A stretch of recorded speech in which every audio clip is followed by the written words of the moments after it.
Good morning students.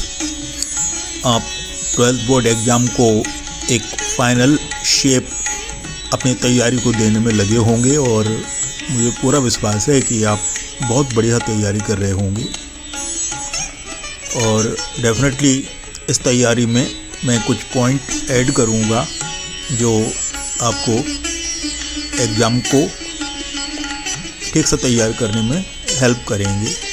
बताऊंगा कि कहाँ ज़्यादा फोकस करना है और मेरा शुरू से ही विश्वास रहा है कि हमारा पूरा फोकस होना चाहिए ओनली एंड ओनली NCERT।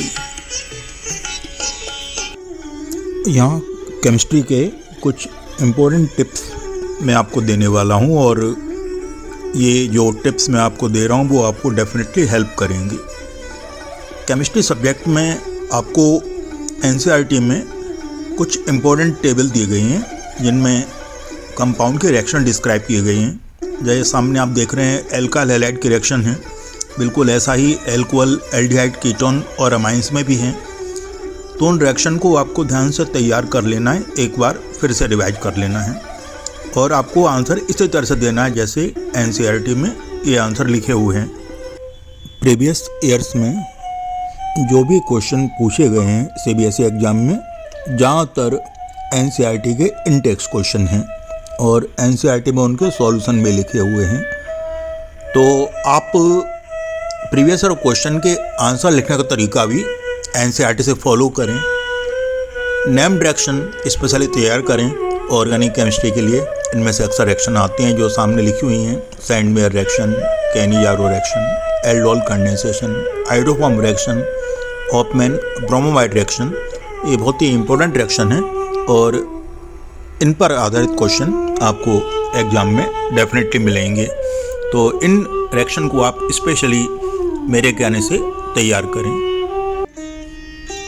इसी टाइप से ऑर्गेनिक केमिस्ट्री और फिजिकल केमिस्ट्री, इनमें जो भी इम्पोर्टेंट लॉज हैं, जो भी प्रोमिनेंट लॉज हैं जैसे मार्कोनिकॉफ लॉ, सेटजेफ लॉ ऑर्गेनिक के, या Kohlrausch law and Faraday law, ये इलेक्ट्रोकेमिस्ट्री के, ये काफ़ी इम्पोर्टेंट हैं। इन पर ब्रीफ भी आता है और लॉन्ग क्वेश्चन भी आते हैं। न्यूमेरिकल क्वेश्चन में मिल जाएंगे आपको कोलरॉश लॉ और फेराडे लॉ पर, और मार्कोनिकॉफ लॉ, सेटजेफ लॉ, इन पर आपको लॉन्ग क्वेश्चन भी मिल जाएंगे। इनऑर्गेनिक केमिस्ट्री में बिल्कुल भी असावधान नहीं रहें। 2 ही चैप्टर हैं, तैयार करना आसान है, coordination compound ND and F block. तो कोऑर्डिनेशन कंपाउंड में आपको ज़्यादा ध्यान देना है नोमेनक्लेचर और आइसोमेरिज्म पर। इसके अलावा crystal field theory, octahedral complex से रिलेटेड और valence shell electron pair theory, specially ferrocyanide या कॉपर साइनाइड कॉम्प्लेक्स के लिए, निकल कार्बोनिल कॉम्प्लेक्स के लिए अक्सर ये क्वेश्चन आते हैं। तो ये ध्यान रखना है कि कोऑर्डिनेशन कंपाउंड के कोई क्वेश्चन आपका रॉन्ग ना हो पाए। डी ब्लॉक में कंपैरिजन ऑफ आयोनेशन एनर्जी और oxygen state of D block element, ये कुछ इम्पोर्टेंट पॉइंट्स हैं। KMnO4, K2Cr2O7 दोनों की रिएक्शन बहुत ज़्यादा इम्पोर्टेंट हो गई हैं, तो उन रिएक्शन को ध्यान से तैयार करना है, स्पेशली क्रोमाइल क्लोराइड टेस्ट। तो क्रोमाइल क्लोराइड टेस्ट को ठीक से याद करना है और ये आपको इस एग्ज़ाम में डेफिनेटली हेल्प करने वाले हैं और आई होप इनको आप ठीक से तैयार भी कर रहे होंगे। न्यूमेरिकल प्रॉब्लम के लिए बायो स्टूडेंट अक्सर परेशान रहते हैं कि कौन सा न्यूमेरिकल कर लें, कौन सा छोड़ दें। तो या मेरी एडवाइस आपको ये होगी कि आप Kohlrausch law, Faraday law, RLVP और फर्स्ट ऑर्डर रिएक्शन, इन पर ज़्यादा माइंड फोकस करें।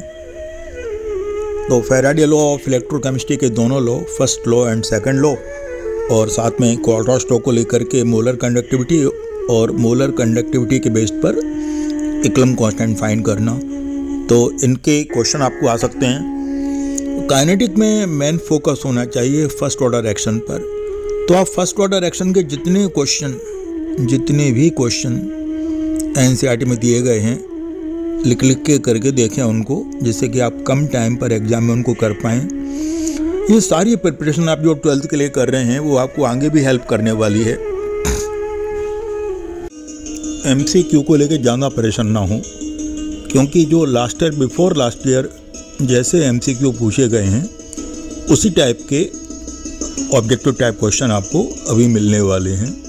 तो बहुत परेशान ना हो, आप उन्हीं का रिवीजन कर लें जो last year before last year पूछे गए हैं। और ऐसा ही न्यूमेरिकल प्रॉब्लम के साथ भी होता है। न्यूमेरिकल प्रॉब्लम अक्सर ज़्यादा चेंज होके नहीं आती हैं, सिर्फ माइनर वेरिएशन उनमें होता है।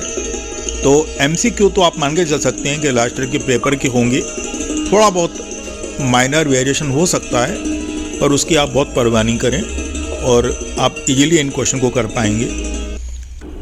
और एग्जैक्ट ऐसा ही आपको न्यूमेरिकल प्रॉब्लम में भी देखना है। न्यूमेरिकल प्रॉब्लम भी जो लॉज मैंने आपको बताए हैं उन्हीं के तैयार करें। क्वेश्चन में देख लें कि लास्ट ईयर वो आए हैं या नहीं, उन्हीं में माइनर सा वेरिएशन आ सकता है, कुछ वैल्यू चेंज हो सकती हैं, क्वेश्चन की लैंग्वेज चेंज हो सकती है, पर ओवरऑल क्वेश्चन का स्केलेटन ज़्यादा चेंज नहीं होने वाला है। इसको आप फेथ रखें मुझ पर कि ऐसा होने वाला है और आप अपने एग्ज़ाम को कूल काम देने वाले हैं। तो थैंक यू दोस्तों, आपने मुझे ध्यान से सुना, आखिरी तक सुना, इसके लिए अनेक थैंक यू। आपका एग्ज़ाम बढ़िया जाएगा ऐसा मेरा पूरा विश्वास है। मेरे ब्लेसिंग आपके साथ में है।